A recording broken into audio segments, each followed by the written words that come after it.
All right, everyone. Welcome to the Black Post. So this is my backup channel from Blacklogic, just to give some people some background of what's going on with Blacklogic currently. So my channel was hacked and they went in and erased a bunch of things. They even factory resetted my phone. They got it all through my Gmail account, through my main Gmail account that I have for the Blacklogic channel. And then they posted some sort of Bitcoin video live from a certain position. And now, I've been trying to deal with YouTube as well as Google and getting that account back. They already stated that it was compromised. So nonetheless, this is my backup channel, The Black Post. I post here every once in a while, but just in case things of this nature happens. And I know a lot of my subscribers, they're not familiar with this particular channel, but I've been posting a lot of AI videos here, just testing out a new platform that I am, one of the first creators on that platform. So for you guys who are familiar with Blacklogic, the actual YouTube channel, it has been compromised, it's been hacked. And that's why if you're looking up any of my videos, the channel is no longer there, but I'm working with YouTube as well, Google, to get that channel back. So hopefully a lot of my subscribers can gravitate over here. And once I get that channel back, hopefully I will let people know this is the backup channel. But we're going to continue to do the work. We're going to continue to do the work regardless. So again, that is the current state of Blacklogic. As far as this is Blacklogic on the Black Post, my backup channel. But we're still going to give you guys great information, different critiques where you guys can chime in and voice your opinion as well. So this video right here, I've been trying to come up with or, write the script for a very long time because Elon Musk is by far the richest man in the world. He's worth over $500 billion. So let's get something straight from the jump. They keep calling Elon Musk a self-made genius, a rebel, an outsider, a man who built everything from scratch. That story is really confronting, but it's also a lie, in my opinion. Now, some people may even go back to his early history, but I'm going to give you guys why I believe that. Because when you strip away the mythology, when you see it isn't innovation standing up to the government, you see government quietly standing up as I take you through this timeline, standing up, okay, quietly against Elon Musk, right? They're basically laying down the red carpet for him financially, politically, and historically. Now, let me guys show you something very quickly here because I think it's utterly important. Here are the companies that Elon Musk currently has. He has Tesla, SpaceX, X, formerly known as Twitter, Neuralink, The Boring Company, and XAI, okay? Now, this is getting on the early part of Elon Musk and his career. Elon Musk generated his initial fortune by co-founding Zip2 Corporation in '95 with his brother, Kimball, which provided online city guides for newspaper. I believe this was either in South Africa or Canada because he went from South Africa to Canada because Elon Musk was born in 1971, okay? It said that he earned approximately $22 million at the age of 27. I was trying to figure out how did he come up with this because his family, by the way, has a large background in engineering, electrical engineering, around technology altogether. But that doesn't kind of give him the awareness of that field, of that career path. So I understand that. And again, this is not an attack on Elon Musk, but this is putting certain things in perspective. I want things to be very transparent. Gather the information from the internet is accurate, okay? Just doing a little bit of research here. Now, with the money that he made from selling Zip2 to Compaq, which used to be a very large computer organization, if you guys are familiar back in the 80s and early 90s, he founded this online bank using his Zip2 earnings, X.com, okay? But this was an online bank that later merged with Cofinity to become PayPal, okay? Most people, if you did a little bit of background with Elon Musk, you understood that he was one of the co-founders or one of the big investors behind PayPal. He eventually sold PayPal to eBay for $1.5 billion, okay? Then you come to Tesla, right? We're going to go through this. We're not going to take too long. I'm not going to just be giving you guys a bunch of rants. We're going to get right to the meat and potatoes of this thing. Now he has one. Let's take, for instance, he had $1.5 billion. 2003, Martin Eberhard and Mark Tarpenning founded Tesla, okay? Founded Tesla, not Elon Musk. Elon Musk, a year later, became the first major funding. So he was an investor. It stated heavily and joining the board as a chairman.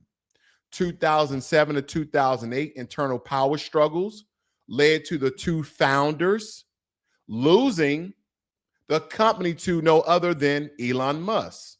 Musk takes over as CEO. Now, 2009 is an important year as well. I should have highlighted that for you guys.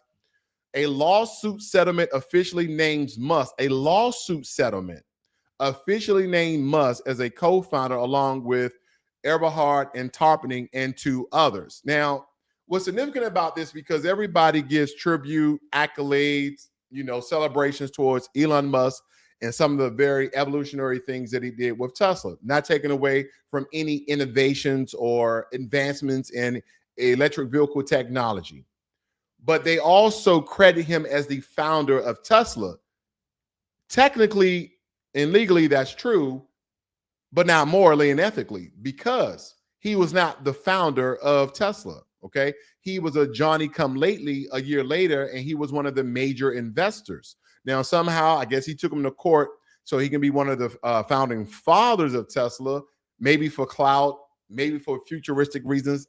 I have no idea, but he was not a founder. Take, for instance, you guys come up with a shoe company called The Shoe, and you guys make a shoe mold, and you guys are in the early development making the shoe. It's kind of like a prototype for a car, and you make this shoe, and then you're like, oh, I just wish we had a couple of extra $100,000s in order to get this, and marketing, advertisement, send a prototype over to China. They can make me 100 million shoes, and we can get this thing popping.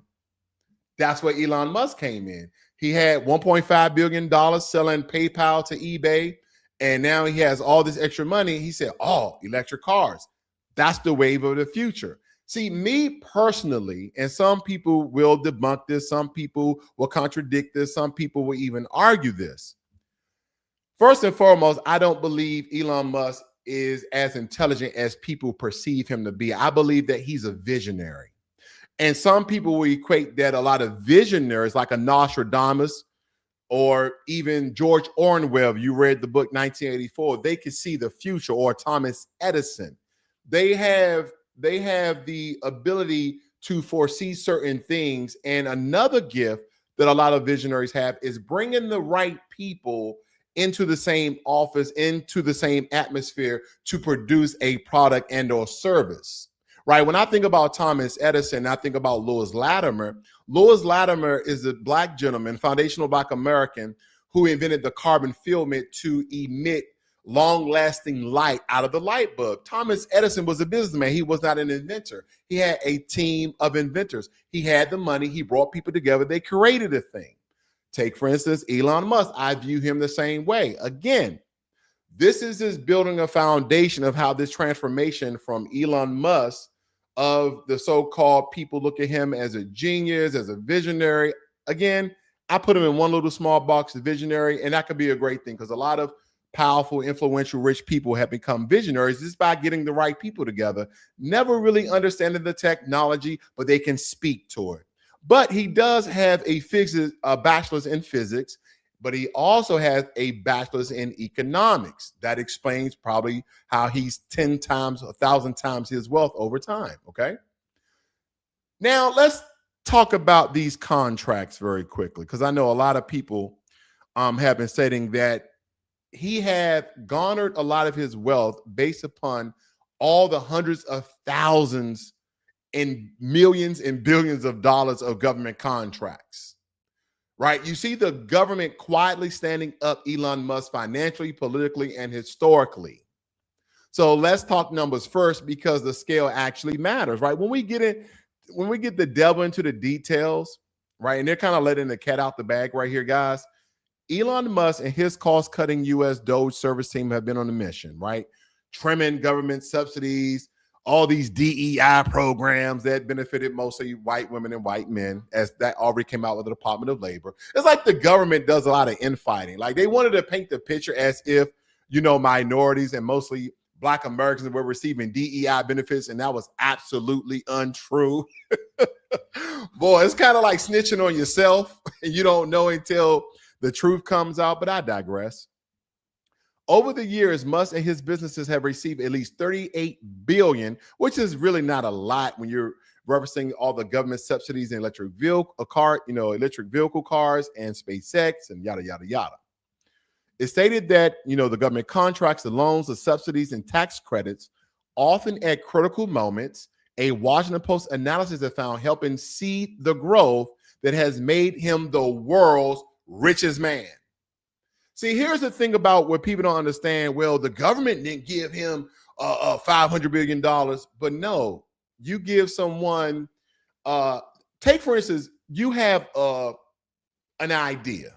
You want to create a business, and the only thing you need is a funding or a low interest loan. And let's take, for instance, that idea takes off. So take, for instance, I give you $1 billion, but your idea matures and nurtures at 10 billion. So you give me my 1.5 billion back because that's including interest. You have now profited, that $8.5 billion. So again, he have been saved by the government many times. It states that the payment stretched back more than 20 years after becoming CEO of a cash-strapped Tesla in 2008. Because don't forget, he bought Tesla in October of 2008, or took over Tesla rather. Musk fought hard, listen to this, Musk fought hard to secure a low interest loan from the Energy Department, according to two people directly involved with the process, holding daily briefings with company executives about the paperwork and spending hours with a government loan officer. When you guys go to the bank, you guys are not sitting there for hours. Like once you get in and talk to one of the loan specialists, they probably run, your personal credit, your business credit. If you have a NAV account, right, you've done some transactions, and they tell you that you have this loan or not. I wonder in these hours of a government loan, spending with a government loan officer, wait a minute. Don't you just look at the prospectus of a business? Don't you just look at the financial revenue? Like what are the risk factors? Like there's a process. There's a workflow to this. So I can only just think about the negotiating that occurred in this office during that time. And I can only speculate because I truly don't know. But let's look at this even further. Musk companies have received billions from the government. I don't know, you guys, where are you getting at with this? Where are you getting at with this? Don't worry. For you guys who may not know a lot of this back information, I'm going to cover that. But we're going to get to the nooks and crannies, how Elon Musk is not only the richest man in the world, but he can perceived to be the most influential man in the world, right? With a social media platform like X, as well as one of the most powerful men in the world, not just because of his money, because of what he's worth and what he's doing with his money. I digress. It states here that $1.3 billion to Tesla build a factory.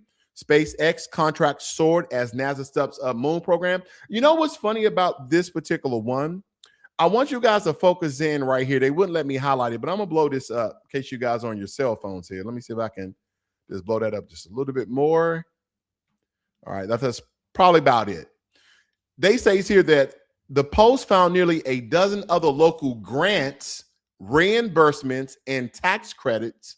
Okay, guys, I'm right here, where the specific amount of money is not public. So the government has given Elon Musk grants, that's free money, reimbursement, that's like a refund of something, tax credits, meaning that tax credits and tax deductions are different, but they're similar. They kind of serve the same purpose. I'll just leave it as that.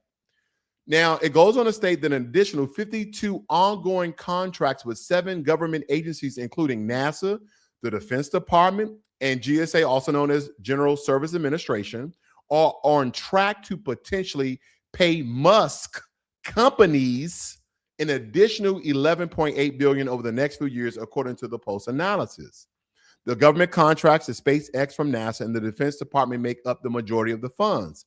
Tesla has earned $11.4 billion in regulatory credits and from federal and state programs. Federal and state programs aimed at boosting the electric car industry, and experts say its sales have been bolstered by a federal 7,500 electric vehicle tax credits for consumers. We already know that tax credit, especially for you guys who have, who have electric vehicles, especially a Tesla, right?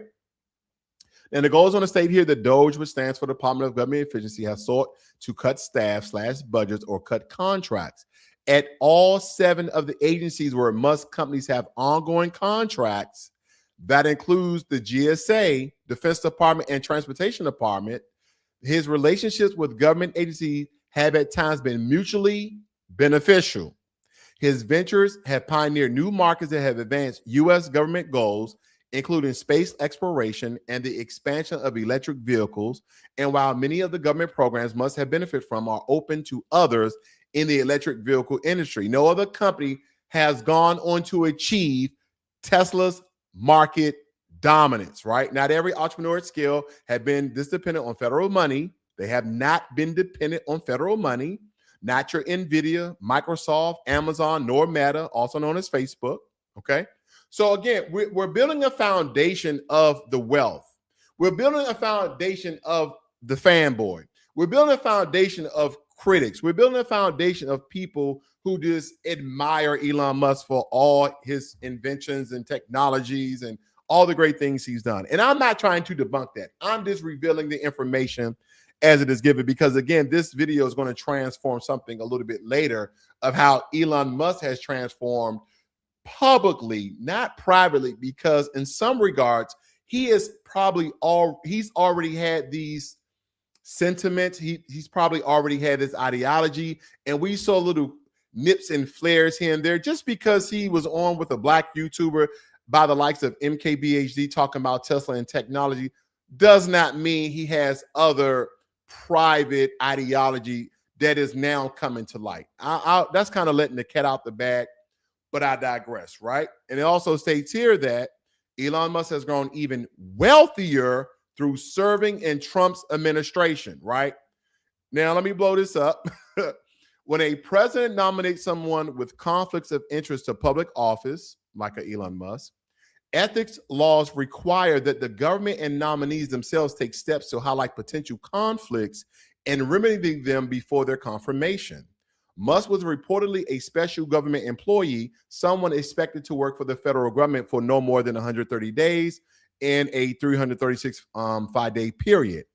Accordingly, Musk is covered by a law that prohibits government employees from participating in matters that would impact their financial interests. That's odd.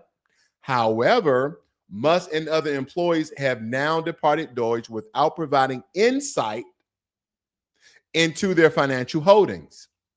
And in fact, it appears that only 6 of the approximately 82 public identified DOGE employees have filed the required financial disclosure statements, while the status of the others is unknown. Okay? Now, it's something that a millionaire once told me. He said, in order for you to be a billionaire, you have to be corrupt. He said, in order for you to be a billionaire, there has to be corruption somewhere in your finances, somewhere in one of your companies, somewhere in some of your service, somewhere throughout all your assets and your accounts. There's some corruption, there's some fraud, there's some scam, there's lies. There's all sorts of this, despicable things that the normal Joe, Jane, you and I, Terrence, Leroy can't do, right? There's certain things. And I say, well, how do you know that? He said, I'm a millionaire. I'm worth, 25 million. And believe me, to get to $1 billion, you got to do some very illegal things. That's all I'll tell you guys. I won't tell you who it was. But believe me when I tell you, I'm not making this up. They say you got to do some illegal things to become a billionaire. Not just, they acquired this company and they 10x their amount. No, even the best of companies, Google, Amazon, Meta, you name it. That's what he stated. And if we're talking about numbers, the things that we have to think about, not billions, not millions, not billions. Elon Musk is on track to be the world's first trillionaire, worth $1 trillion. I want you guys to let that sink in for a moment. Okay. I want you guys to let that sink in for a moment, because if you can ever fathom money, you don't even have to have a lot of money to understand what I'm about to tell you guys. In order for you to be a millionaire, how many hundreds of thousands do you need? So you need you need $100,000. In order for you to be a billionaire, you need $1,000 million. Are you guys with me? In order for you to be a billionaire, because think about it, right? 100 million, 200 million, 300 million. You get up to $1,000 million, that's a billion. So you need $1,000 million. Oh my God. Because this, anytime I think about it, right, I just drool a little bit, because I'm thinking, like, can I just get a million? But 1,000 million equals a billion. In order for you to have $1 trillion, you need $1,000 billion. And by the way, he's already halfway there at $500 billion. I'm not pocket watching, maybe a little, but I want you guys to listen in on this. First trillionaire after Tesla shareholders approve a pay package for Musk worth roughly $1 trillion. Say it like this, $1 trillion. The package gives Musk 12 tranches of stock in a 10-year period tied to performance targets that could eventually hand Musk around 25% stock ownership in Tesla. Joining us now to break this all down is Kurt, the cyber guy. Kurt, so Elon Musk is worth about $500 billion right now. He could increase that by $900 billion, almost $1 trillion. So going from rich to richer, why does this matter? To keep him around. He is so tied to that brand. Good morning to you, both of you. And Todd, if you would just give her a birthday hug for me, if you would. Carly, happy birthday to you. Thank you. Elon Musk having quite a celebration after this pay package has been approved by the board. And man, he might be the very first trillionaire. Now he's got to, got some hurdles to get through. He's got to really do some performance with Tesla in order to earn all of that. But hey, he's done it before. Can he do it again? I would say. Yeah, he might do it again with all the government subsidies. He's going to do it again. And you know what's funny about this? Because again, as we're talking about the transformation of Elon Musk from apartheid to a trillionaire, okay, this is the reason for this. Because I think certain things need to be revealed in order for the public to understand. Here's the thing. This is not trying for people to change their mind or their stance on liking or disliking Elon Musk. But again, to be the richest man in the world, you know there's going to be documentaries, there's going to be hit pieces. I'm just going to give you guys the truth where the information lies. I'm not going to make up anything. I'm not going to give you any rhetoric. I may give you my certain perspective about things, right? I may be biased just a little bit, but this is going to be 98% truth as the internet feeds me the information on Elon Musk, okay? Let's listen in on this as well. And people, it's just not something we evolved to react to. And I worry generally about the strength of America. America is the central column that holds up all of Western civilization. So if you've got the temple of Western civilization, America is the central column. If that column fails, it's all over. Yeah, we're going to see how he's going to contradict that a little bit later.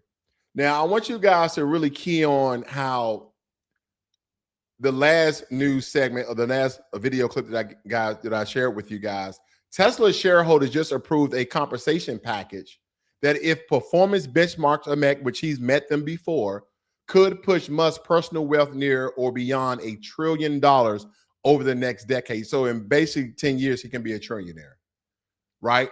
12 tranches of stock, 10 years, roughly 25% ownership of Tesla consolidating into Elon Musk's hands, right? That's not paid. That's what you call economic sovereignty. And it didn't happen in a vacuum. Musk's empire, Tesla, SpaceX, Starlink, Solar City, XAI, the Boring Company, Neuralink, you name it. He has all these, different companies. has absorbed over $38 billion in government support. What if you had $38 billion to start off your business? This question. He has federal EV subsidies, NASA and Pentagon contracts, state tax abatements, environmental credits. Tesla sold to other automakers, infrastructure guarantees. This isn't free market capitalism, ladies and gentlemen. So when I hear people get on the political stage, the economic stage of how, oh, you just need to invest your money here, invest your money there, and one day no. A lot of these millionaires and billionaires are getting their money from your tax dollars. From your tax dollars. But in your face, oh, those Teslas really look nice. And you fall in love with a Tesla. You fall in love with an electric vehicle. You fall in love with the Elon Musk. Look, he's bringing back free speech, Second Amendment on X. Everybody can speak freely. I'm not going to ban anybody. And again, a lot of these things I'm stating of what he stated is going to be debunked. Okay, because of certain actions and dealings that he's made. But the same people screaming government is inefficient suddenly go silent when the government is writing the checks to them. And here's where the timeline gets really uncomfortable for me, ladies and gentlemen. Lord have mercy on my soul. During the early phase of the Donald Trump administration, something interesting happened. Regulatory pressure erased. Antitrust threats often. Defense and space contracts ballooned.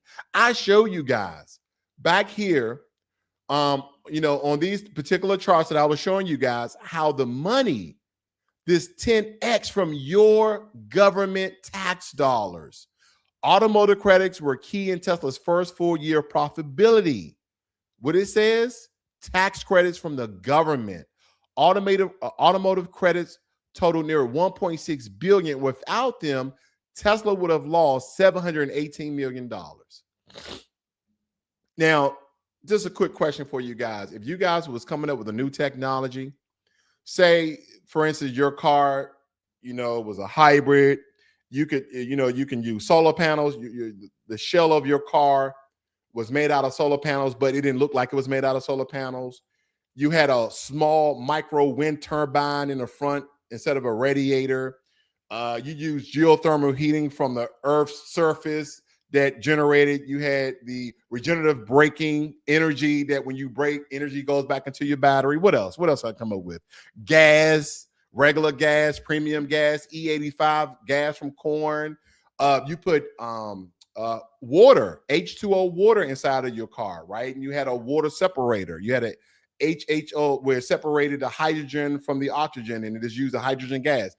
You guys get what I'm getting at. What if you came up with that? Do you think the government would, come in and give you subsidies? And I'm just asking, I don't know. Because you're pushing innovation and technology. Okay.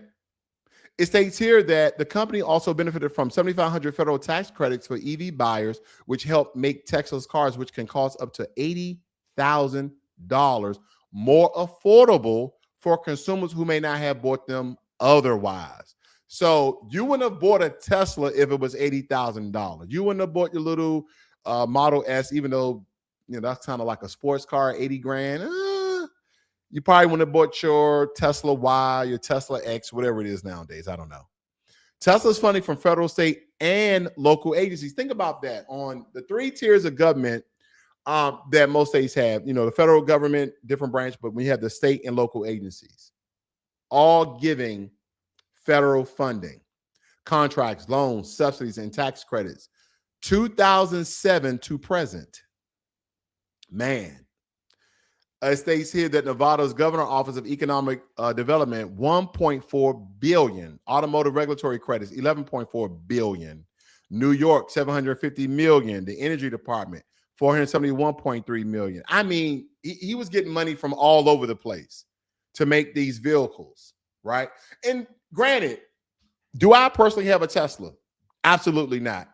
I don't believe that the infrastructure of America is, and you have to build it, right? When the first gas car came, they didn't have an industry where you had a gas station everywhere like we do nowadays. So the infrastructure is built around the invention. That's the way it usually works. We do things backwards, right?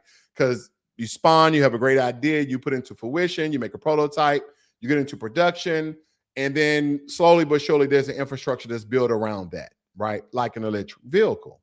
So now we see electric vehicle places all over the place, hotels, charging places, restaurants, apartment buildings, people homes, you name it. They're everywhere, right? But it's still not there yet on the same level as gas. So that's why I don't have electric vehicle. Do I like electric vehicles? I did the history. I have an old video that used to be on my, my Blacklogic channel before someone hacked it, and that's why I'm on the Black Post right now. But I digress. And we're still trying to get that channel back, guys. So hopefully we can rejoin back on Blacklogic. But for now, Blacklogic on the Black Post. I went to the world largest private. Some of you guys might have seen it. The world largest private car collection. LeMay's car collection. And that's when I, this was a couple years back, I realized that electric cars have been around since the 1800s. So this is not nothing new. This is not nothing that Elon Musk or even the guys who were the founders of Tesla, which was not Elon Musk, came up with the technology. The technology has been around for since the 1800s, guys. Electric car vehicles, okay? So again, when the infrastructure get there, then my wife is, she looking at buying a Lucid. Out of all things. Let me continue. Now, how Elon Musk had benefited from the first 100 days of the Trump administration. Okay, not much to read here. We're going to push on. Tesla has been widely cited as creating a hostile work environment with rampant racial bias and instances of sexual harassment. Okay, the Office of the Federal Contract Compliance Programs, as you see, the OFCCP, can levy fines of millions of dollars if they found wrongdoing and even ban contractors from bidding on future projects. And an important enforcement mechanism because federal taxpayers, one more time, federal taxpayers' dollars shouldn't be going to companies that break the law and exploit workers. However, Trump signed an executive order effectively eliminating the OFCCP. So here's the thing. If you are non-white, I'll go a little bit further. If you are non-white and non-Asian, because by the way of most of Elon Musk companies, he's hired a lot of H-1B visa, and most of them people derive from the Asian demographic as well as the white demographic, then you're probably not as offended as people who are paying taxes who are non-Asian or non-white, okay?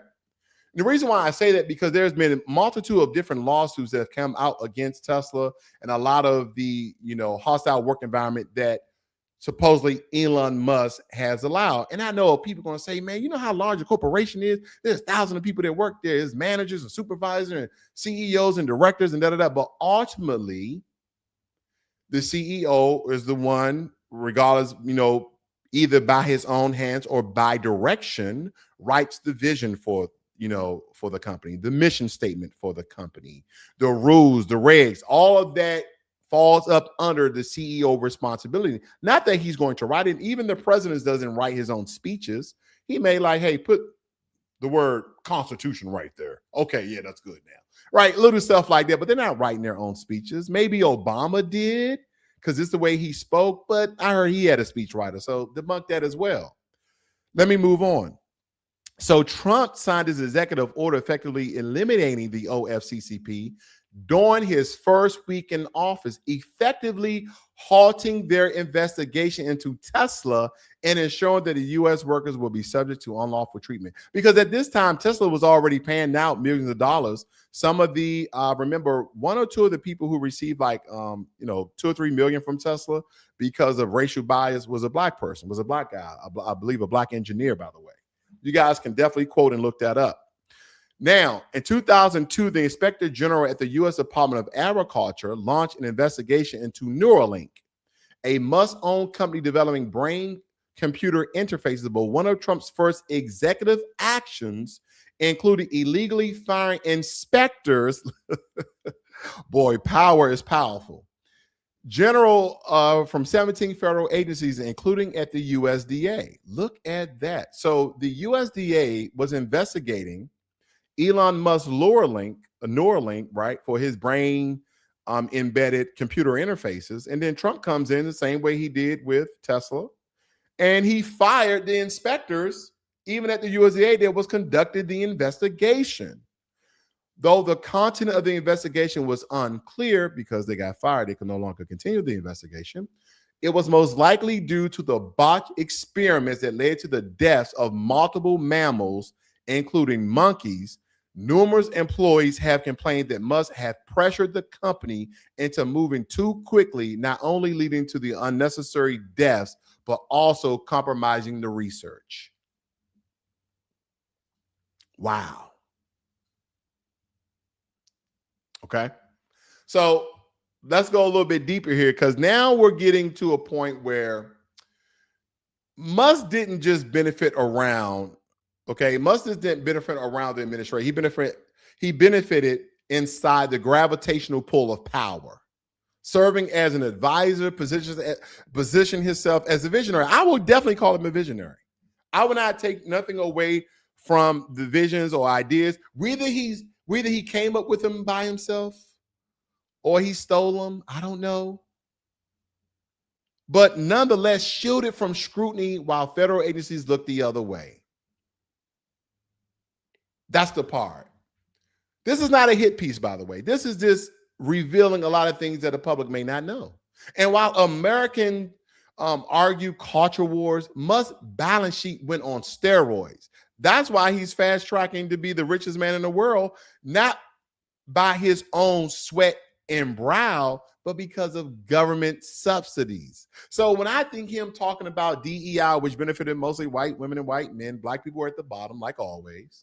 And now we're not victims. I'm not playing the victims. That's just the truth as the Department of Labor actually displayed the information.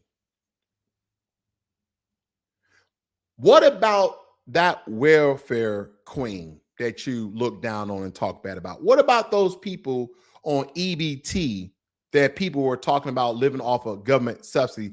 Isn't that the same thing when the government gives billion-dollar companies millions and billions of dollars to further their dreams and advance technology instead of acquiring the business, right?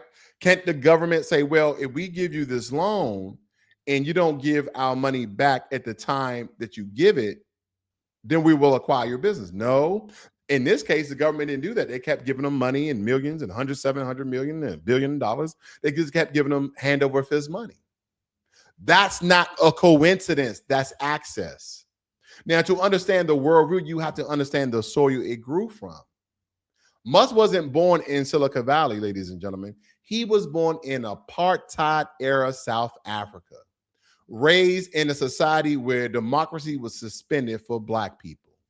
Wealth was racialized. Think about that.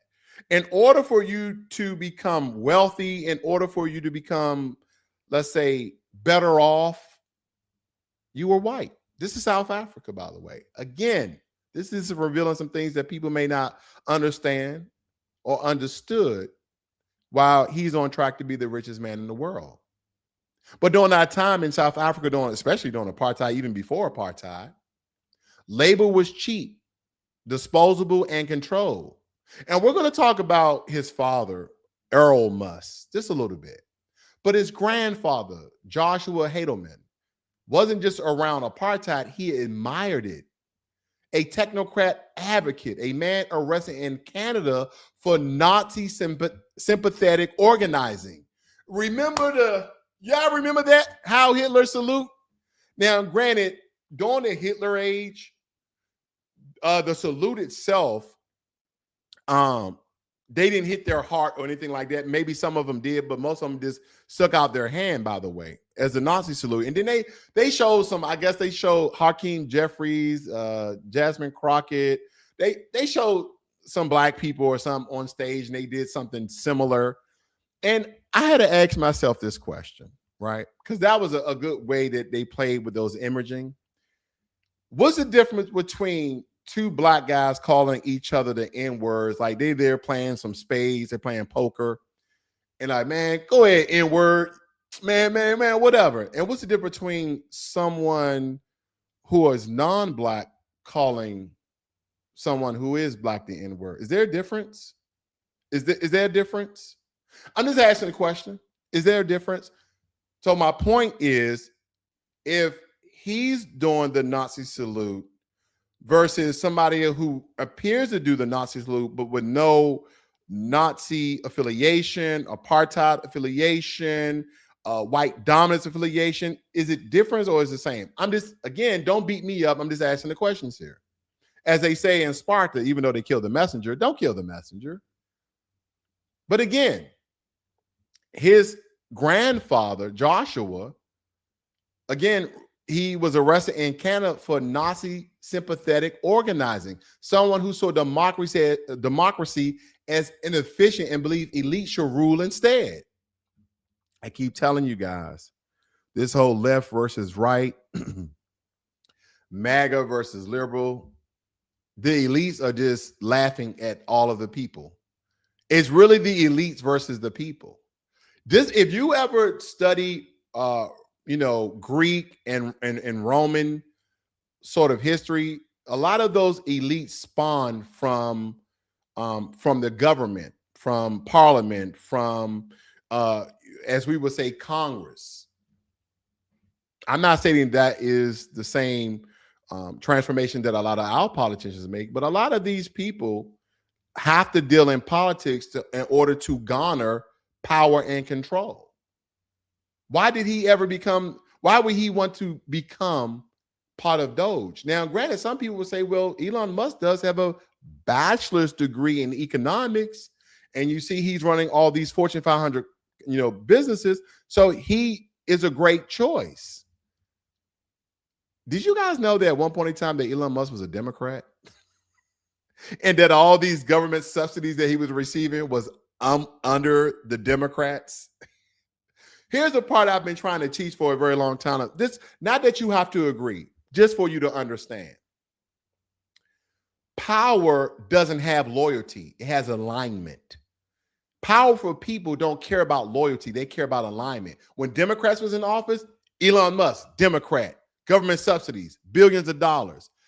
As he saw how influential President Trump was and how the MAGA movement was changing the ideology and the way people were moving, those liberals are crazy, and he started to change stance. Now, granted, maybe he did change his perspective. Maybe he did change his view. Or maybe he just aligned himself with the winning side so he can maintain his position, because Trump is now going after all of these Democratic politicians. The Clintons, they're up on trial. Nancy Pelosi, you name it, he's going after them. But as I say, his grandfather is someone who saw democracy as inefficient and believed elite should rule instead, because the elites are the smartest ones. That ideology didn't disappear, it just upgraded its branding. And you guys may not believe me. That's why you always got to come with just a little bit of receipts, right?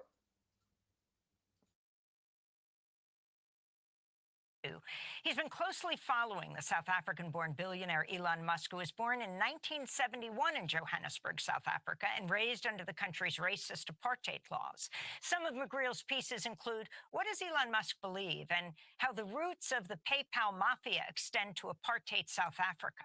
I began by asking Chris McGreal to discuss Musk's grandfather, Joshua Haldeman. We see Musk's grandfather, Joshua Haldeman. He immigrates to South Africa in 1950, and that's really when apartheid's just starting to kick in. The 1950s are when the first laws, South Africa had discriminatory laws before, but you see the specific apartheid laws, which are much more aggressive and in many ways reminiscent of the Nazi Nuremberg laws against Jews in the 1930s. They have very similar echoes in stripping black people from the right to work in certain places, their movements, controlling them, confining them to areas. You already had a situation which is now, come to the fore because of recent events with Trump. But you mean with Elon Musk giving the Nazi salute? Yes, but also with the sanctions over land, is that the 1913 Land Act had already deprived most black people of land in South Africa anyway. At that point, the 7% or 10%, as it was, of the population that was white owned more than 85% of the land under the Land Act of 1913. So the apartheid laws kick in the 1950s. Elon Musk was born in 1971 in Johannesburg. And at that point, the prime minister was a guy called John Vorster. And John Vorster's background is very telling, really, because Vorster in the 1930s had been a member of a neo-Nazi militia called the OB, which was openly sympathetic and linked to the Nazis in Germany. It was responsible for all kinds of attacks, but including burning Jews out of their businesses in Johannesburg. And we're talking about what years? In the 1930s, so the late 1930s. And then... All right, I just want to give you guys that quick background because what McGrill laid out wasn't an opinion, it was history. Musk family wealth tied to extractive mining. Life lived with servants, land, and protection under apartheid. A culture where white prosperity was explained away as merit.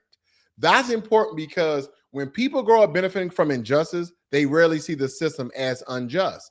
And now, if you guys have been on Twitter following Elon Musk and his feed, he is acting and stating certain tweets as if white people are the victim. But in some regards, they also see themselves as exceptional. Musk isn't alone. I mean, you got Peter Thiel, you have David Sachs, men who formative years were shaped by apartheid or its dysphoria, men who call themselves libertarians but constantly orbit state power when it benefits them. And matter of fact, I just was reading something earlier today that Elon Musk is thinking about coming back to the government. Okay. And a lot of these people, they oppose democracy. They despise DEI, even though DEI, we already know, didn't benefit, black, brown, and other people, benefit mostly white people. They frame equality as government overreach. And this whole white replacement theory, white replacement or the declining birth rates of white people, just have more sex and have more babies, right? They think that the government has allowed the liberals, the Democrats have allowed all these legal immigrants inside of the country, which they did, which was unlawful, which illegal immigrants should be deported. Okay. But my point is this, they are the ones who did it. See, they have this infighting, conservative against liberal, Democrat versus Republican. And they got the people really divisive against one another, depending on what side of the political spectrum that you're on. But at the end of the day, and again, as I make these very broad statements, I'm not talking about all white people. I'm not talking about all black people. I'm not talking about all Asians and Hispanics. Okay, I'm talking about those who are influential, those who are in power, those who are in positions, those people who can make decisions. That's who I'm referring to. Because those are the ones who are behind all of this. The reason why white people are so good at war, the reason why white people are so good at shooting guns and hunting and all these other things is because they first practice it on themselves. The only thing you have to do is look at European history. Look at the Vikings. The Vikings used to go against the English, the French. They used to loot and plunder through Norway and Denmark and the different Isles and Ireland. And, that's why you have what's that country? Not Ireland, Scottish. Because I forgot they broke up. Great Britain broke up. It was either Ireland or Scotland, but I know that under the UK they got also Wales. But nonetheless, they've been fighting against each other for hundreds of years. So when they decided that we need to stop infighting and go fight other people who don't look like us, that is when they became very powerful. Because they already had the training, they already had the strategic warfare, they already had the knowledge and technology of war, because they used to kill each other all the time. You're talking about white on white crime at a massive scale. There's no other people who were doing more war than them. Like, yeah, you may have little tribal wars, but they invested in war. They invested in loot and plunder and greed and all these things, all generated by themselves. So when they did the Berlin Conference to chop up Africa and colonize Africa, all these different Western European countries, whether it be, the Netherlands with South Africa, aka the Dutch, Great Britain with a multitude of different African countries, the Portuguese with Mozambique, Angola. I mean, you can, the French, they did what? Senegal, they got a lot of them. The French did their toll, they did their toll as well. Then you have, Eritrea Igual is a country where they speak Spanish. This is in Africa. The only country where Spanish is one of the official languages is on the bottom right. I forgot the location, guys. You guys can just look it up, okay? But nonetheless, this is what I'm referring to. This is how they garnered all this power. And they extrapolated. So when they tell other people to get it out the mud and you look at their family lineage, well, how did you get money to start your first business?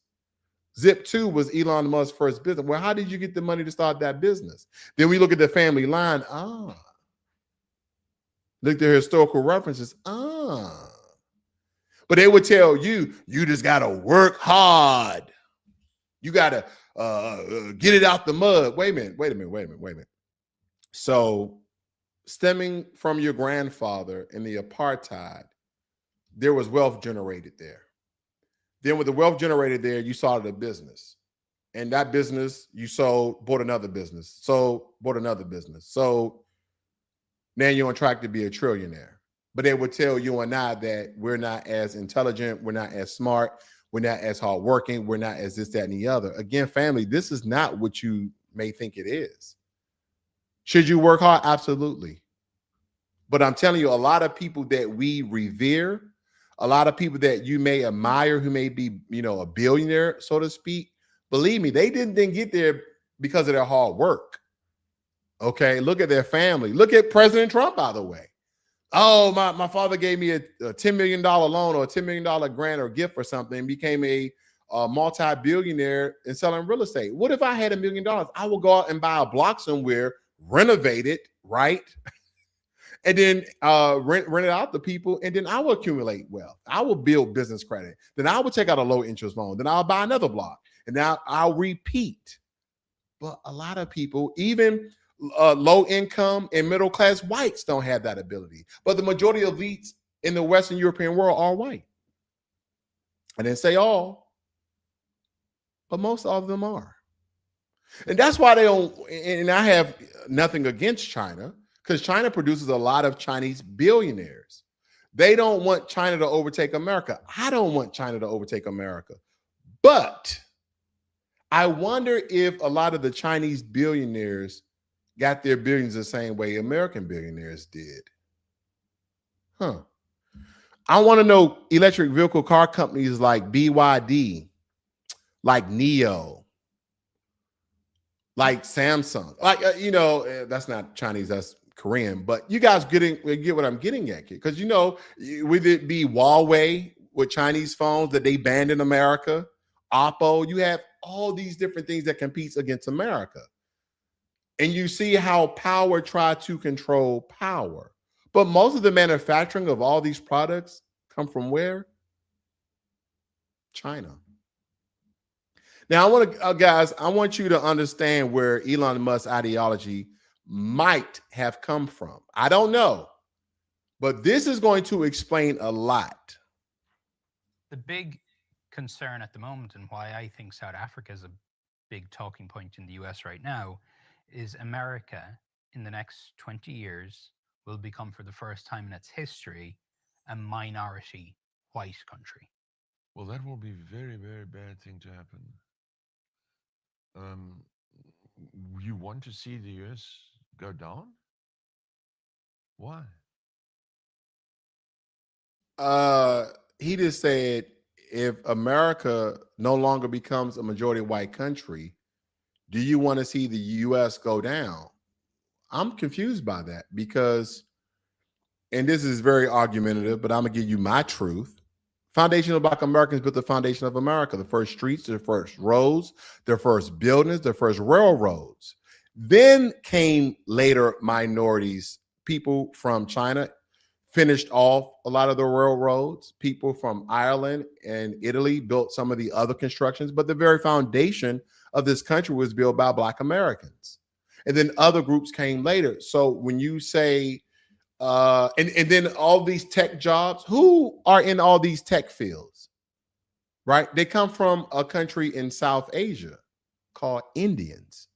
So if you're saying that it's going to be decline because white people will no longer be the majority, and they're acting as if they're victims of something, right? Because we use all these damn illegal immigrants inside the country. Your people let them in. Huh? Yeah, because remember Obama? Remember the guy who's not a foundational Black American, by the way? His mother is white from Kansas, and his father is from Kenya. Yeah, they also used to call him the deport in chief because he was deporting a lot of illegal immigrants. So you can't blame it on the black guy.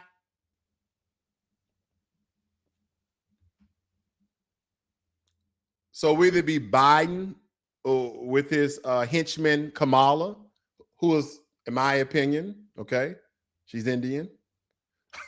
Reason why, America is like 5%. Anyway, but the point I'm making here, guys, is that they're, again, putting you and I in the middle as if, and this is how they make people very divisive, right? Because whether it be a white person who really doesn't care about color as they state and they love everybody, they are radicalizing people to hate one another based upon political views and skin color. Oh man, they're the white replacement. They're declining. Your people let the immigrants in. Let me digress. Your people have made America so damn expensive, even in places like Texas, Mississippi, Alabama, where people don't even want to have children no more. Stop blaming everything and everybody else for the white decline. Make things cheaper, make cost of living cheaper, raise people's wages and salaries, and lower the cost of living, food, water, utilities, etc. And people might start having sex again. Give out free Cialis, free condoms. I don't know, right? Make whatever Magic Johnson took to eradicate himself from HIV, make it public. Maybe people will start having unprotected, intercourse, and people will have more babies. You know what? Let's just go all full races and incentivize white people who have sex with white people who have white babies. Give them a government subsidy, give them a tax credit, but stop blaming everything else on everybody, like Black people or Asian people or Hispanic people are in this cabal that has created this psyops. Now you have the reducement of the white population. How about this? Right? Because some people are going to argue about was it Roe versus Wade, the whole abortion thing. I forgot the court case, guys. But nevertheless, how about take all the abortion clinics away? Then people are going to argue about the freedom to, I got it. But I'm just saying there's so many other things that they can do other than this blaming people. I'm gonna let you guys listen in on the rest of this. Oh, you don't like cars and electric cars, and you don't like technology, or what is it? You want to go back to the jungle, or? If the U.S. Now, again, this is Elon Musk's father. Now, granted, supposedly he abused Elon when he was younger. That's some of the rhetoric online. Also, I believe I read something on the lines that I guess him and his father is estranged. They don't hold the same views. In my opinion, this is my opinion of him, not to defame his character. This is my opinion of what he's stating. He said, well, you don't like cars, you don't like technology, because he was stating if the white decline continues to happen, you don't like cars, you want to go back to the jungle. Why would he say that?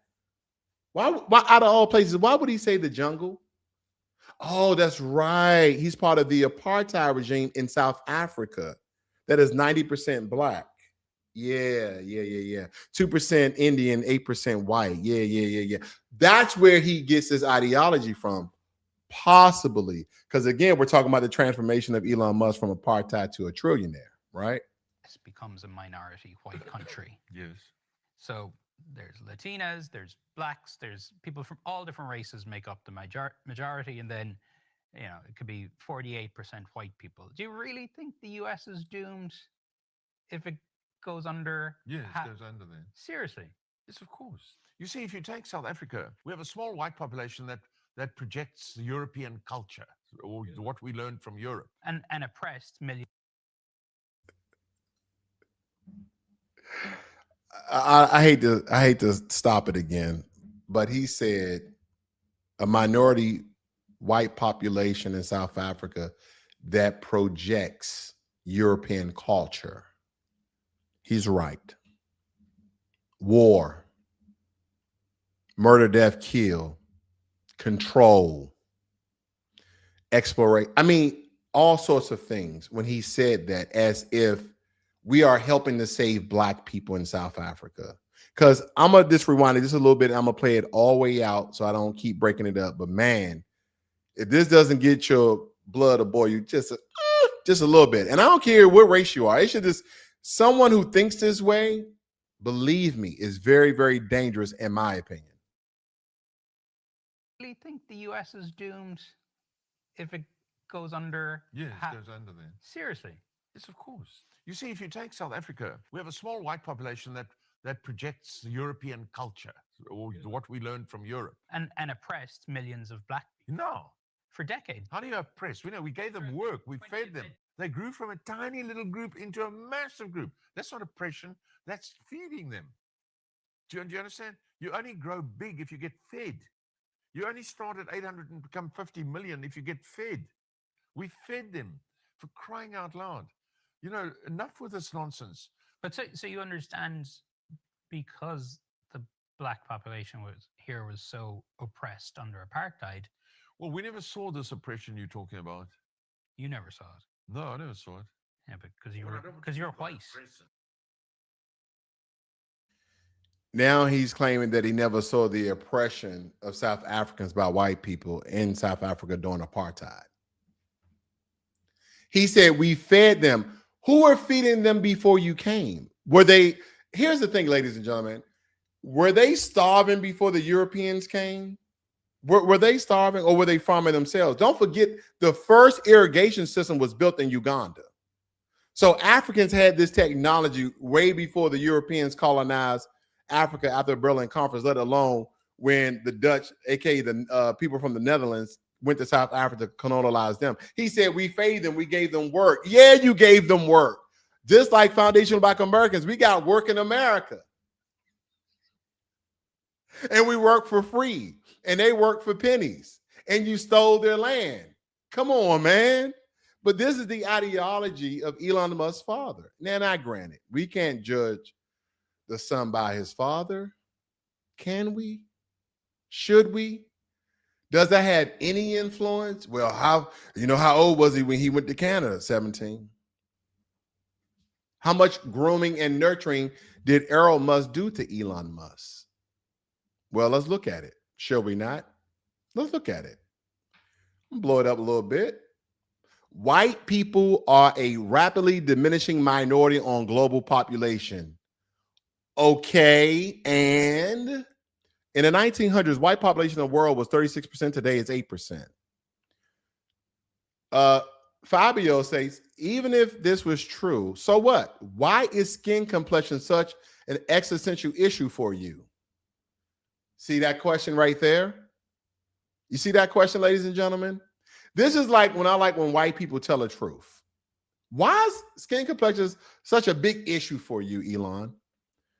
Here's Xavier. White people aren't procreating enough. Exactly. You can easily turn this around by having more babies. Skill issues, my G. That's what you get for promoting feminism, promoting homosexuality, brainwashing women into prioritizing corporate slavery over motherhood and marriage, waging stupid wars that result in your country being flooded with foreigners who will outbreed you. What is it? What does your Bible say? As you sow, so shall you reap.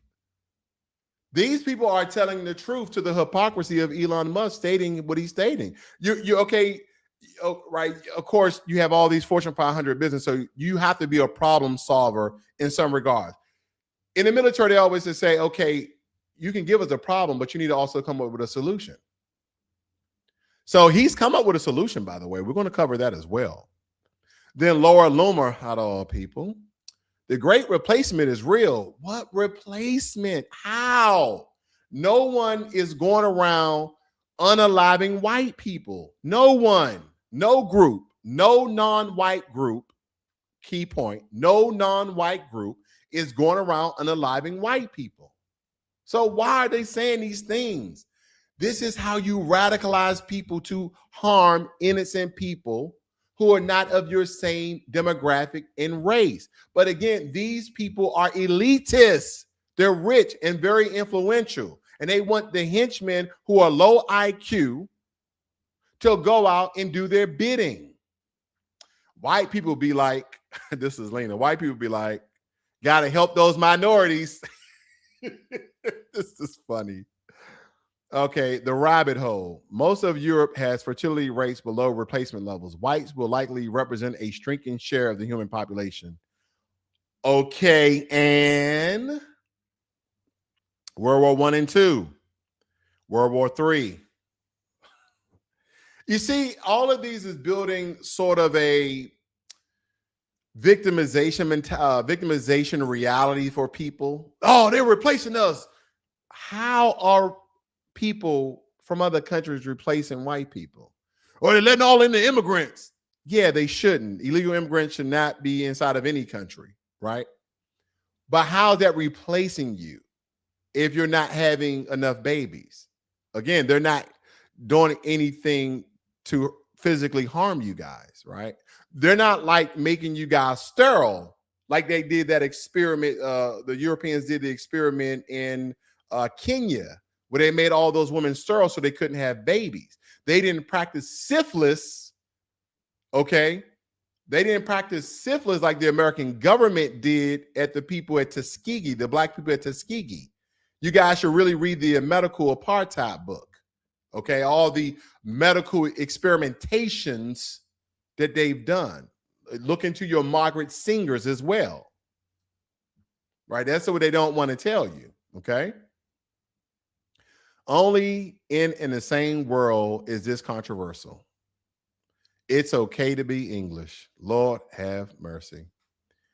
Africa for the Africans, Asians for the Asians, Israel for the Jews, and white countries for everybody. Oh my gosh. White countries is for everybody. Again, they're saying that all these other groups of people have their own countries, except for white people, because all the white people, whoa. Can I ask anybody a question? If you guys just want to chime in the chat. Who brought all these non-white people to all these white countries? The question is, who brought all these non-white people to all these white countries? White people did. White people did. Maybe not today, but don't forget there was a white organization that brought all those Somalis to Minnesota. I pointed out in another video, again, if you guys are used to Blacklogic, on Blacklogic, right now I'm dealing with YouTube to try to retrieve that channel that was hacked, but nevertheless, I'm Blacklogic on the Black Post right now, my backup channel. But anyway, a white Democratic group brought those hundreds of thousands of Somalis to Minnesota, let alone all the people from all these different countries that are in, France, that are in Europe, that were in Great Britain and the UK, so on and so forth. They're the ones who brought them there. They're the ones who incentivized them. Just as well, we have all this illegal immigration inside of America. Who brought these illegal immigrants inside this country? Well, most of them came by themselves, but the question is, Why did they keep coming? That is because a lot of those farms, a lot of those meat processing plants, a lot of those manufacturers were hiring illegal immigrants. So you were incentivizing massive amounts of caravans of illegal immigrants to come inside of America. Majority of those business owners that are by the border, New Mexico, Arizona, Texas, you guys want to guess what race they are?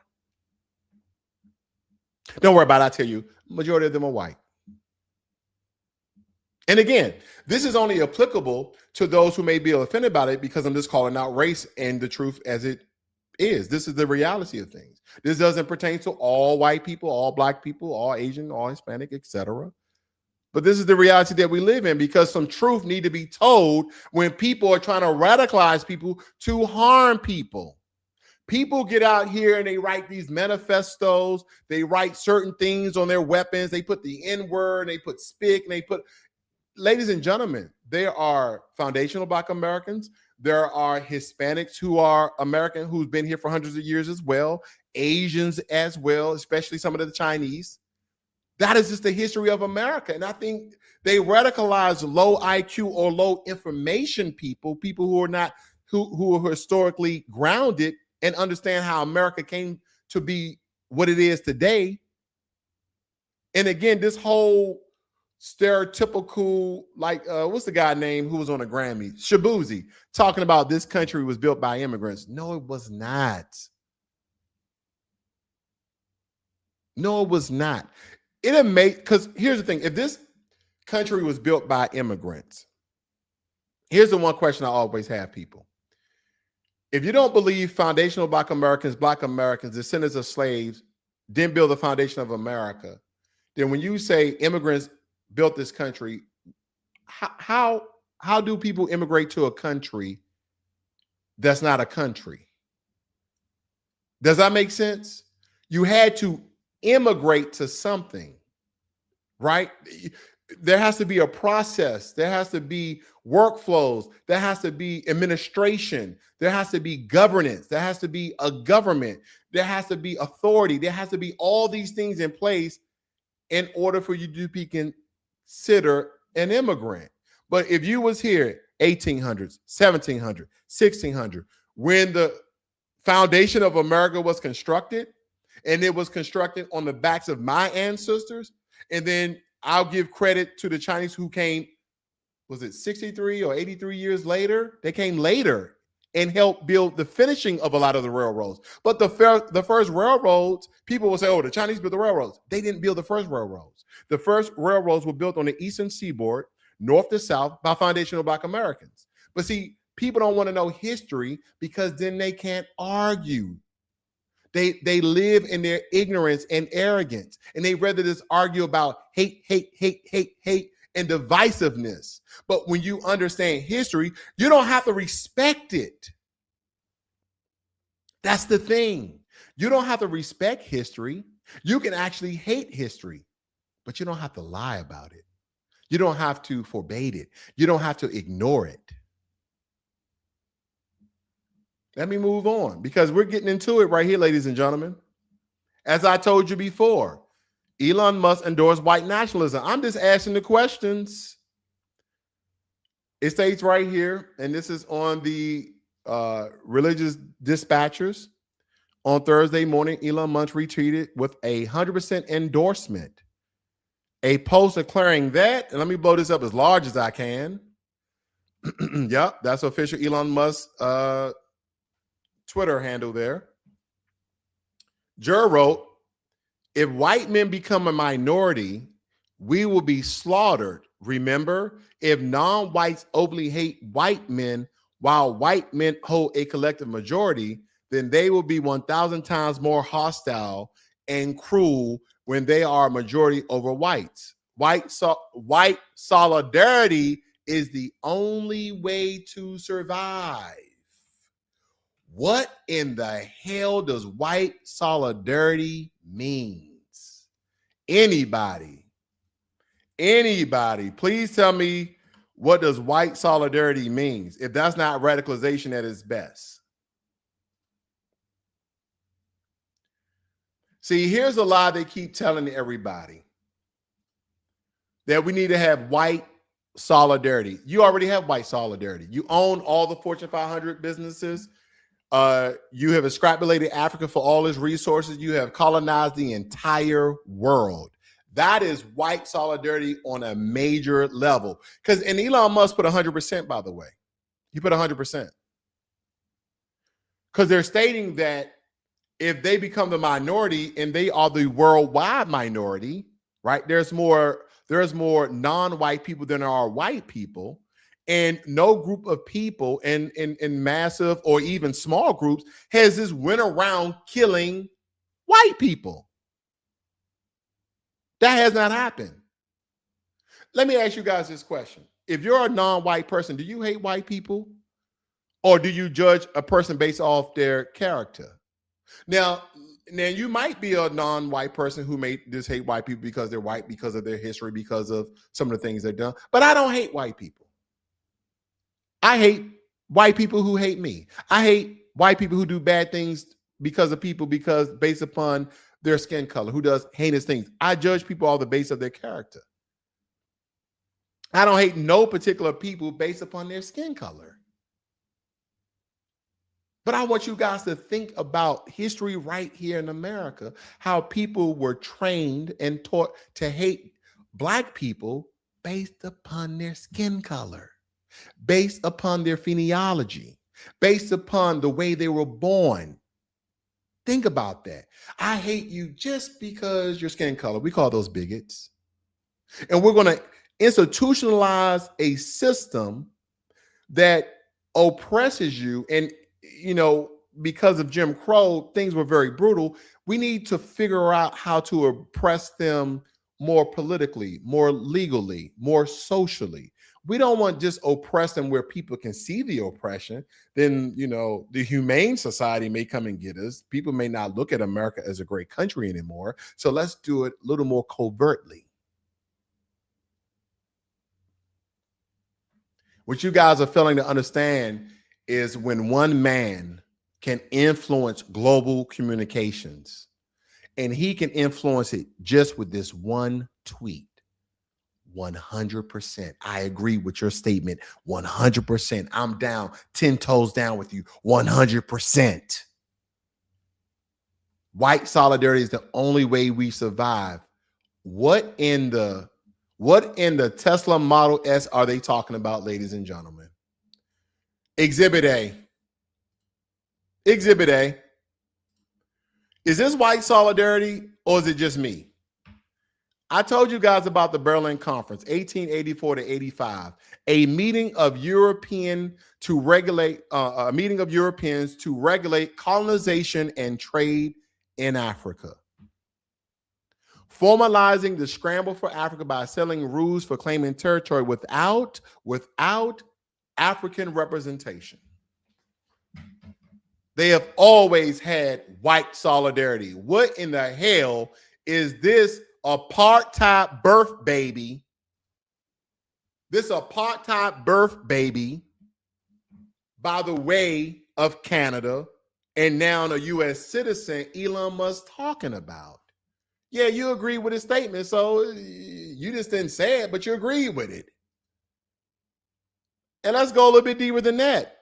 CEO Elon Musk was born in South Africa, moved to Canada, came to the U.S. as an international student, and stayed after graduation. There's controversy over whether Musk remained in legal status during the period he founded his first company. Are you telling me?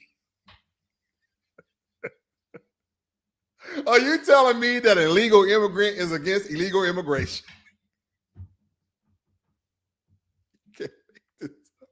Allegedly. So he was supposed to leave after his graduation of being an international student. And he stayed.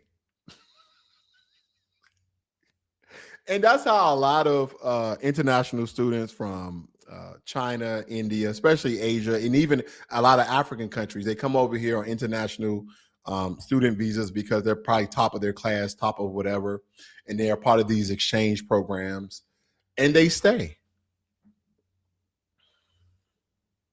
and they stay. So it's quite possible he was over here as an illegal immigrant. I mean, it's just funny to me. And by the way, I know a lot of you guys may be reeling over this, probably asking yourself this question. Elon Musk, which companies have the most employees working on H-1B visas? Right? Because they was against it, now they're for it, against it, for it, whatever. It's helping instigate a heated debate over H-1B visas. Elon Musk is speaking both from personal experience and as a business owner. That's because his company, electric car maker Tesla, is among the U.S. companies that bring thousands of foreign engineers and other skilled workers into the U.S. each and every year. So what in the hell ever happened to America first? Now, if you guys are just joining me, you should really go back because we covered a lot here this morning about how Elon Musk got a lot of his money. And again, I'm just asking a lot of questions and revealing a lot of things that people may not be familiar with or aware of. Because they talk about, foreigners are hard workers and this, that, and the other. But when I look into the background, the person who hired a lot of people from another country where you have homegrown Americans here who just need an opportunity. We're talking about Black, white, Hispanic, Asian, families who've been here for hundreds of years. They need government subsidy to go to college. They don't have the money to go to college or they'd be hundreds of thousands of dollars in debt. But we gave hundreds of millions and billions of dollars to Elon Musk so he can give you guys those unattractive. I mean, the Model S is a good looking vehicle. I do like that one. But all these other little cars that don't really have luxury in them, right? That's why I like Lucid. But I would take a free Model S if he gave it to me. I'm not going to lie to you. I'll take anything free. I can resell it. But anyway, the point I'm making here, ladies and gentlemen, is that you have someone who's an immigrant who became a citizen, and quite possibly he stayed over here illegally.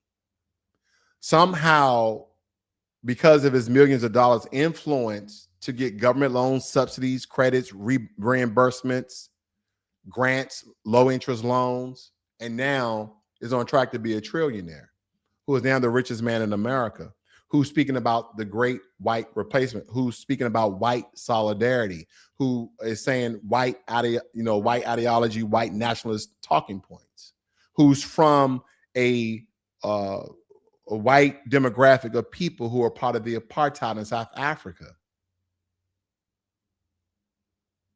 And you heard his father. He said, how did the South Africans population boom without European culture? We fed them. We gave them work. He was basically telling we colonized them when we took control of everything there. So you guys came from Europe to help out some poor Black people. What did you guys get in return? I've been to South Africa. I've been to Cape Town. Let me tell you something. Majority of the people that live by Tabletop Mountain, that live right there on the coast, are white people, rich white people, because they have multitude of different businesses throughout South Africa. They're only 8% of the population in South Africa. That is what you call colonization, stemming back from the Berlin Conference. See, people don't like the history of things because they will try to make excuses and weasel themselves out of it. No. But this is a transformation of Elon Musk, in my opinion. Because we heard the bigotry and the racializing colonization talk from his father, Earl Musk. And for quite some time, you didn't really see too much from Elon Musk, when it came to race. But now he's racializing everything. He's racializing everything. First, I got some H-1B visas. Well, no, we should get rid of H-1B visas. They've been fighting over H-1B visas. Even Trump himself said he had H-1B visas. That's why they went from deporting all illegal immigrants to, you know what, Tom Homan, you can go ahead and take it from here. Just deport, the violent illegal immigrants. Because my billionaire buddies who own the farms on the borders, they need the illegal immigrants there to, meat processing, fruit, stuff like that. I'm just saying, ladies and gentlemen, great replacement theory and white nationalist rhetoric. That's what's going on. Musk reposted endorsement content declaring that white solidarity is the only way to survive, and that if white men become a minority, they will be slaughtered. Who? Who's going to slaughter white people? White European and American countries have the most advanced technology, the most deadly weapons on the planet Earth. Who's attacking white people? This is how you start race wars, ladies and gentlemen. That's what I'm getting at. And we should not fall for the trick bag. This is how you start a race war. And I want you guys to remember where he's from. He's from a ruling class of people in South Africa. The apartheid roughly started around 1950, where his father, right? He was born in 71. And if you don't think as a young child, and granted, I want to put myself in his shoes.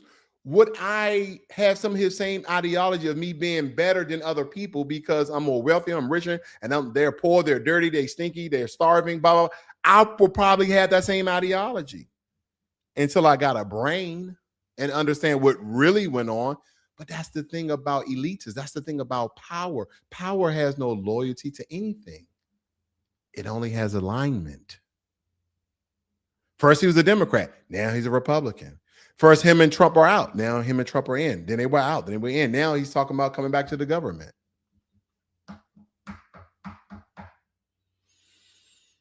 That we will slaughter white people. Think about that.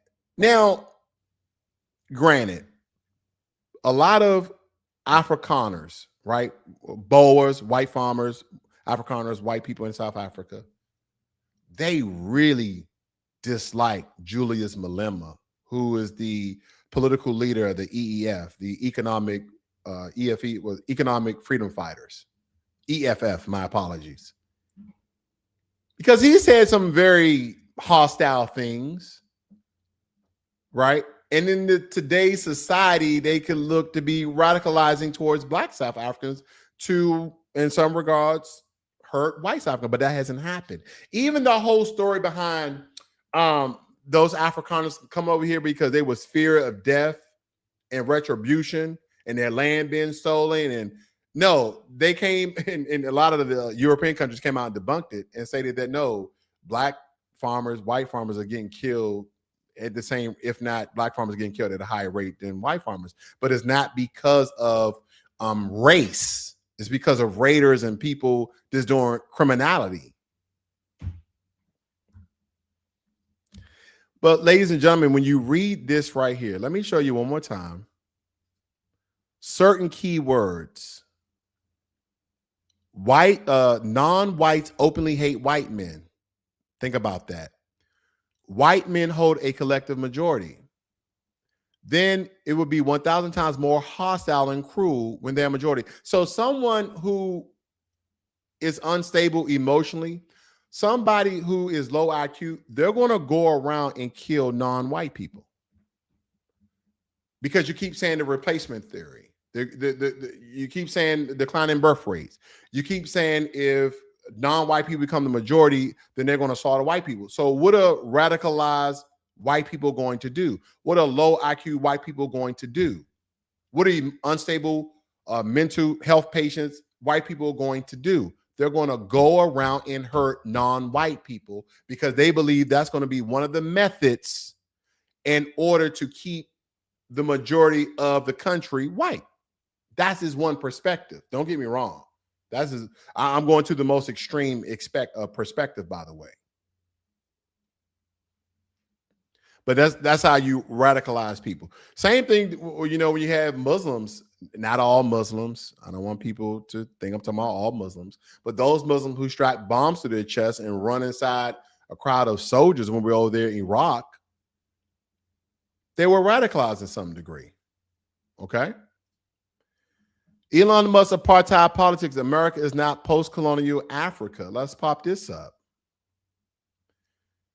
He has reposted on approving quotes post claiming that South Africa is our future.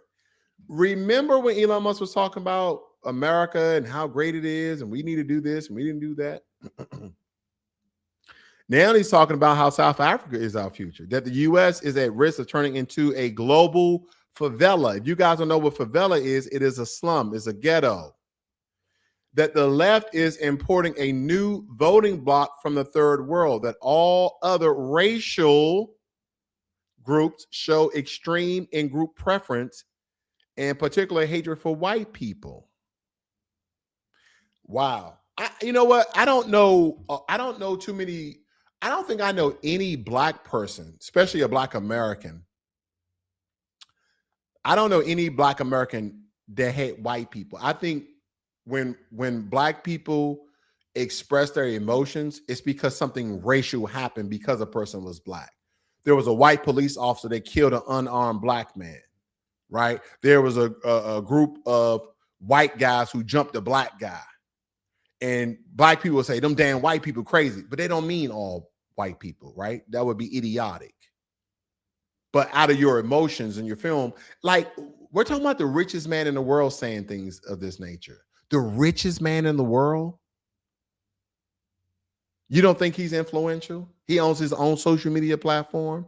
He owns his own space rockets. By the way, the U.S. government, your tax dollars.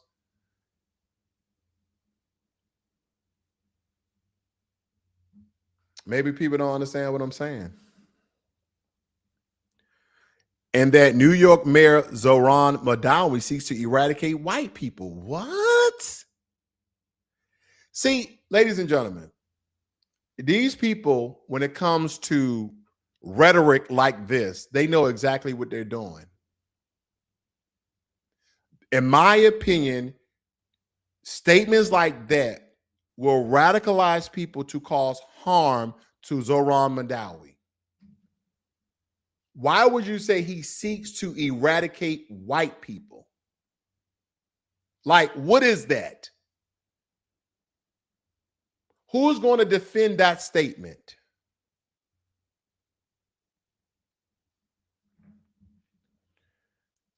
The agents of collapse are unassimilated immigrants, aggrieved Black Americans.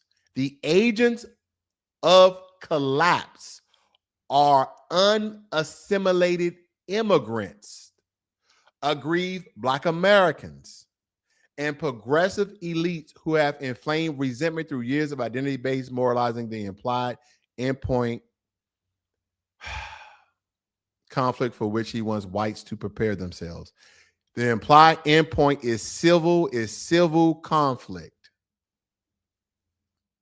Ladies and gentlemen, I'm just going to look up civil conflict because I don't know what that means.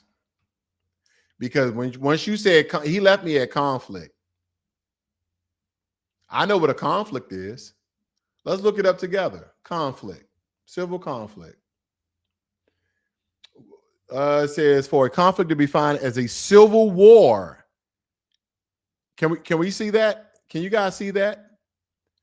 For a conflict to be defined as a civil war, it must occur within the international recognized boundaries of a state, be forced to decide which group will govern the state. The strongest side must suffer at least 5% of the casualties. People getting killed and dying. Civil conflict. Wait a minute. I'm going somewhere with this. Don't forget, white solidarity is the only way to survive. Civil conflict. What? Civil conflict. These claims would be alarming coming from anyone.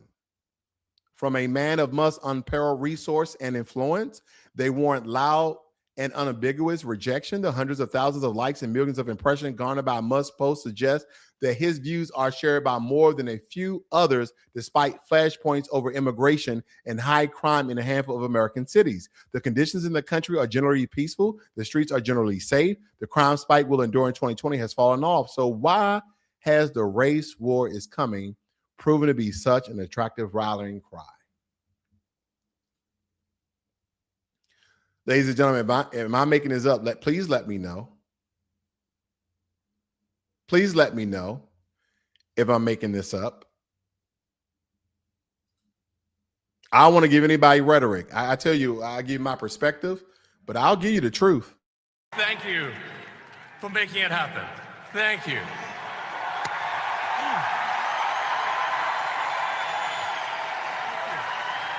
My heart goes out to you. Yeah. So that was Elon Musk doing an odd gesture by raising his right hand at an angle. Yeah, on Elon Musk's platform X, the term Nazi salute is currently trending. Again, I told you guys about this. Do I believe it's a Nazi salute? I do. They show, I think, Hakeem Jeffries and some other black people doing something similar, but again, it's not the same thing in my opinion. Again, that could be my bias. You know, in America, we have a salute, right? You know, 1 inch above your brow, like this. I don't see Americans doing this unless they are in a Nazi rally or white supremacist rally. This is not natural to Americans. That's not do that. Do you think Jewish people were offended? Do you think Jewish people were offended when he did that salute? I'm just asking for a friend.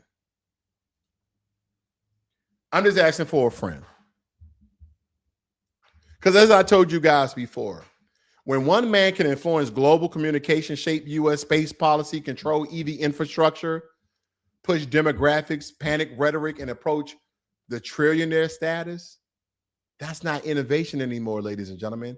That's power concentrated. And history is clear about what happens when concentrated wealth merges with political access. It never trickles down. It locks in.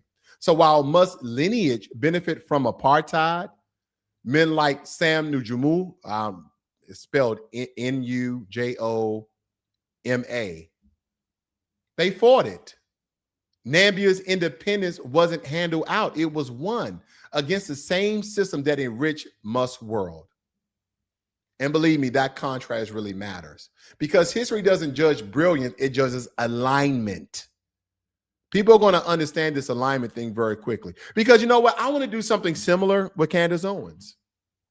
I talked about her in previous times before, but it's very important because she stated that she believes she went through a psyop when she was at the Daily Wire, with some other organization, Turning Point USA, how she was pro-Zionist at first, but then she was anti-Zionist because she's like, oh, they took me to Israel and they, you know, it's like a psyops and that's what they did. Candace Owens, stop it. You perceive and people perceive you to be intelligent. They perceive you to be articulate. So you mean to tell me you didn't do the reading, you didn't do the history behind the Palestinians, Gaza, Israel? You didn't do none of that? Like they did some psyops on you and you know, you can be fooling. Yeah, everybody can be fooled and tricked. Everybody can be fooled and tricked. But here's the point. She didn't turn into what she turned in today until she got fired from all those organizations. Alignment. See, when the system of white supremacy is through with you and they break you, they throw you out. She worked for all of these white nationalist organizations because, believe it or not, they need a black face in order to push some of this rhetoric, right? You need your Officer Tatums, who's a pro-Zionist. You need your Hodgepodge twins.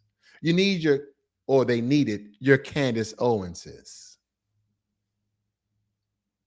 But look at some of the organizations she worked for and look at some of her old videos of what's the things that she's stating and then look at them now because Charlie Kirk started to change her stance and then all of a sudden Candace Owens started changing her stance.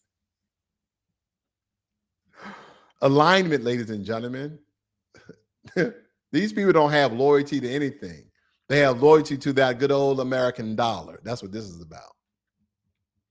But as it pertains to Elon Musk, as I told you, that the contrast really matters because history doesn't judge brilliance. It just judges where you fall at. And Elon Musk is not proof that capitalism worked. If anybody tells me that Elon Musk is an example of how capitalism works, I already know who and what they are. They are a deceiver. They are a liar. They're unintelligent. They're uninformed. Because you're talking about welfare. You're talking about government subsidies. You're talking about gifts and benefits and handouts. Elon Musk is the epitome of government handouts by the way of your American dollars. I want you guys to think about this. The U.S. government gives Elon Musk billions of dollars so he can create and maintain, well, not create because he's not the founder of Tesla, but to maintain and produce electric vehicles by the way of Tesla. Tesla then turns around and sell you the car. But the way he got that money was from a low interest loan from the American government. That he had to spend hours in a loan office with a government official. And people tell me elitists are not the ones behind it's liberal versus conservative. It's MAGA versus Democrat and woke right against the woke left. And listen, once you realize that you are a pawn, your life would be better. Once you realize who are the people who's really moving the chess pieces, you will understand everything. Elon Musk is not proof that capitalism works. Elon Musk is proof that EBT works. Elon Musk is proof that government subsidies work, that government handouts work, that receiving American taxpayer money works. He's the proof that the state picks the winners. Don't forget he was giving grants, reimbursements, tax credits, and low interest loans. But don't forget, grant is free money from federal, state, and local government. So the state picks the winners, ideology follows advantage, and anti-government rhetoric is often just elite camouflage. All these people.